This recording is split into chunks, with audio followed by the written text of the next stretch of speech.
विनोद जी, विनोद जी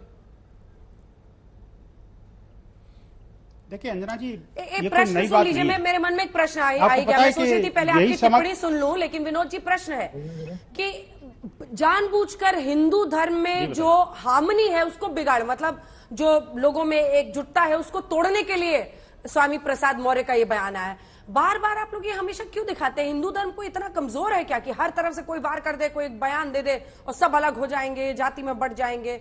ये बार बार ये धर्म में डर क्यों इंजेक्ट करते हैं आप लोग? नहीं अंजना जी, हमें किसी चीज का डर नहीं है। ये तो सनातन है, सनातन था और सनातन रहेगा।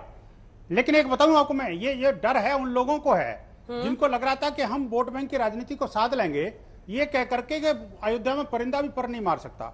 हम वोट बैंक की राजनीति को, मुस्लिम तुष्टीकरण की राजनीति को साध लेंगे, ये कह करके कि मैंने अभी तो 1 दर्जन मारे हैं और बाकी और कारसेवकों को मरवाने की जरूरत पड़ती तो मैं और भी मरवा देता, उसमें मैं गर्व का महसूस करता। ये तो वो राजनीति करने वाले लोग हैं जिन्होंने न सिर्फ रामचरितमानस पे बल्कि रामायण पर और भगवान राम और माता सीता के ऊपर लालछन लगाए। और ये देखो, ये जो जीजा साले की जो पार्टी है ना, एक बिहार में एक उत्तर प्रदेश में, ये दोनों को बर्बाद करने पर तुली हुई है। लेकिन इनको नहीं पता ये राज्य बर्बाद नहीं होंगे, सनातन और हिंदू बर्बाद नहीं होगा, उसको कोई खतरा नहीं है। खतरा है तो इनकी पार्टी को। क्योंकि मैं आपको बता रहा हूं, आज आपके लिख के रख लेना, ये बयान और हिंदू द्रोही ये चेहरा, ये समाजवादी पार्टी का उत्तर प्रदेश के अंदर जनाजा निकालेगा। लिख के रख लेना अंजना जी। ये जो जिनका राजनीतिक धरातल रसातल में चला गया, उस खोई हुई जमीन को टटोलने का जो दुष्प्रयास कर रहे हैं, अब नहीं मिलने वाली, अब गया। क्योंकि देखिए, जिसने जब रामद्रोह किया उसकी सजा उसको मिली है। और अब तो रामद्रोह नहीं, अब तो गोस्वामी तुलसीदास उसकी रामचरितमानस से भी द्रोह करने लगे। उसको फाड़ना कितना बड़ा अपराध है। लेकिन मैं कहता हूं, हम उस अपराध की सजा, मैं हिंदू समाज से भी कहूंगा, उस अपराध की सजा धरातल पर न दे करके इनको दूसरी तरीके से देनी है, जिससे इनका राजनीतिक का जो कैरियर है वही समाप्त होने वाला है। समाजवादी पार्टी का अंत जो है, इनके ताबूत की आखिरी कील साबित होगा इस तरह का बयान और रामचरितमानस को फाड़ना।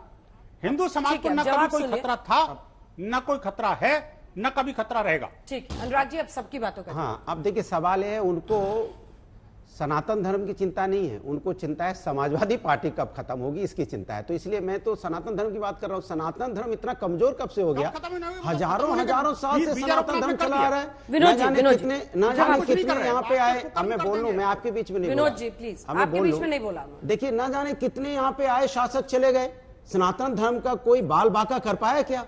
इतना कमजोर सनातन धर्म नहीं है कि कोई बोल देगा कि सीता टेस्ट ट्यूब बेबी थी, सीता मां, तो हमारा सनातन धर्म खतरे में आ जाएगा। कोई बोल देगा कि यहाँ पे प्रभु राम दशरथ के बेटे नहीं थे तो सनातन धर्म खतरे में आ जाएगा। हमारा सनातन धर्म इतना हल्का नहीं है कि हमेशा हर बात पे राजनीतिक एंगल निकाल के खतरे में आ जाएगा।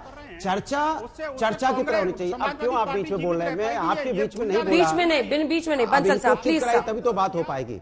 तो मैं कह रहा था कि सनातन धर्म पे जब बात होती है तो सनातन धर्म इतना कमजोर नहीं है।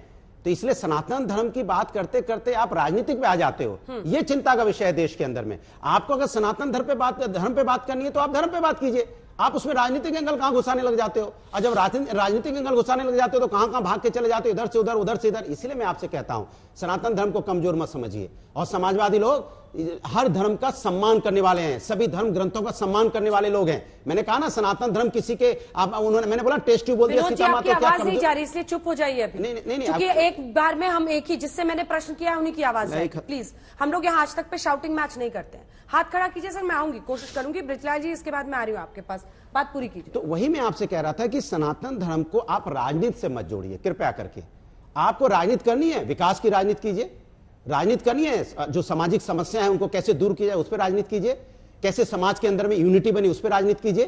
कैसे भाईचारा पैदा हो उस पर राजनीति कीजिए। हिंदुस्तान कैसे मजबूत हो उस पर राजनीति कीजिए। कैसे यहाँ महिलाओं का सम्मान बचे उस पर राजनीति कीजिए। आइए हम सब मिलकर एक साथ मिलकर राजनीति करते हैं। लेकिन राजनीति नफरत की राजनीति क्यों भाई?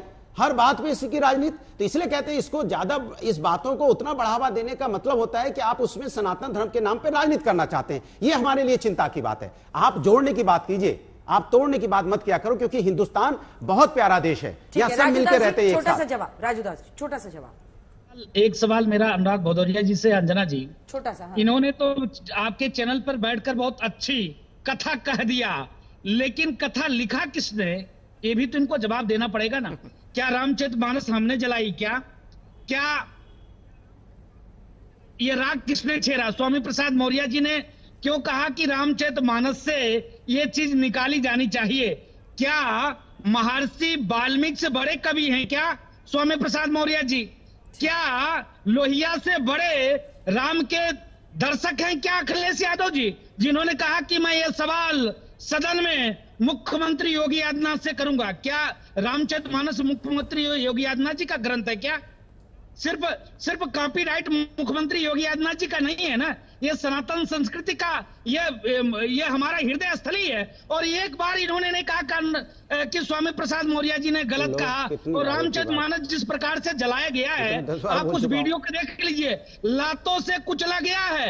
अगर यही चीज अन्य मजहब में हुआ होता, अन्य ग्रंथों के साथ हुआ होता, तो ना अनुराग भदौरिया बोलने लायक रहते, ना राजू दास बोलने लायक रहता। अब मैं बोल रहा हूं, देखिए समाजवादी लोग, मैंने एक शब्द में आपको बोला महंत जी, आप तो जानते हैं मैं आपका कितना सम्मान करता हूं।